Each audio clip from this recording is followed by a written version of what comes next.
You spoke about a personal experience here in Iowa. You spoke about your wife Apoorva's miscarriage. Does that experience shape how you view abortion policy and whether the law should allow for some abortions when pregnancies aren't viable, like in the case of Kate Cox? So I think that personal experience did shape, I think, my views, and I would say even mine and Apoorva's views, our family's views on abortion. I've been pro-life for a long time. Logic leads me to many of my positions. If brainwaves end, and that's when life ends, I think you can't say that life begins any later than when brainwaves begin. That's 5 or 6 weeks after conception. But here's my view on the abortion issue. I think that the pro-life movement, and I consider myself part of that, hasn't done enough to walk the walk in actually standing for life and pro-life principles. I want to talk about more expansive policies of ease of access to adoption, to child care. And I, for one, I think I'm alone in the GOP on this, but I hope more embrace it. As a man, I will say this.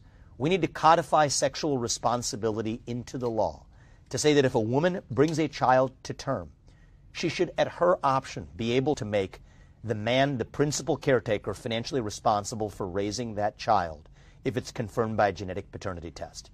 I think that's how we're able to unite the country, at least as best we can, on this issue, to say it's not about men's rights or women's rights.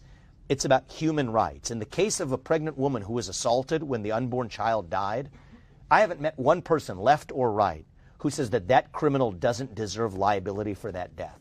That says we share these pro-life instincts in common, and I want us to do better as Republicans to actually stand for those life principles than we have done to date. So in the case of Kate Cox, where that pregnancy was not viable and she had to go through the courts, is it a compassionate message for the GOP to say that she shouldn't? Would you have allowed her to have that abortion? Well, I think, Brianne, with due respect, I think that you are overlaying a lot of assumptions to say that's not a viable pregnancy. I don't think that that's a correct characterization. The facts are still coming out, and I'm not firsthand in the room with her and her doctor. But I don't think that it is an accepted fact at all that that was not a child who was going to be born. That child absolutely could have been alive if that pregnancy was taken to term. And so I think that a lot of the overlay in the narrative around this has confounded the reality. Her doctors testified but that what it I was not stand a viable by, pregnancy. Not a viable pregnancy is viable until what age? After birth. I think these are separate debates and nuances that we deserve to have, rather than just telling the public that that baby would have never made it to term, which, on my understanding of the facts, is actually false. And so we need to get to actual detail rather than just using vague terms like viable when that refers to viable even after birth.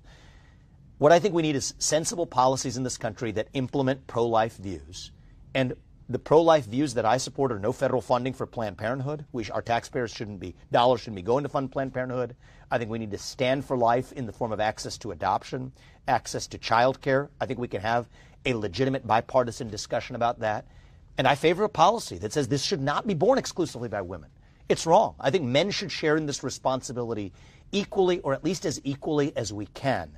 I think the woman, if it's confirmed by a genetic paternity test, should legally be able to make the man the sole responsible party for raising that child, which will force men to take responsibility for their sexual decisions on the front end, not just putting this on women. And I think that's the way we need to not only frame, but actually approach this issue, to say this issue doesn't have to divide us to a breaking point. We're in this together, that we understand that unborn life is life, we respect it. I believe most people actually share those instincts in common if we don't make this a men versus women's issue. And I, for my part, not just as a Republican, but as a man, am willing to go to the fullest extent possible to stand for those pro-life principles. More access to crisis pregnancy care and otherwise that doesn't exist in the country. Let's have that conversation, and I think that's far more productive than trying to have some sort of split the difference compromise about which week is or isn't the one where you actually draw the line. Thanks for watching. Stay updated about breaking news and top stories on the NBC News app or follow us on social media.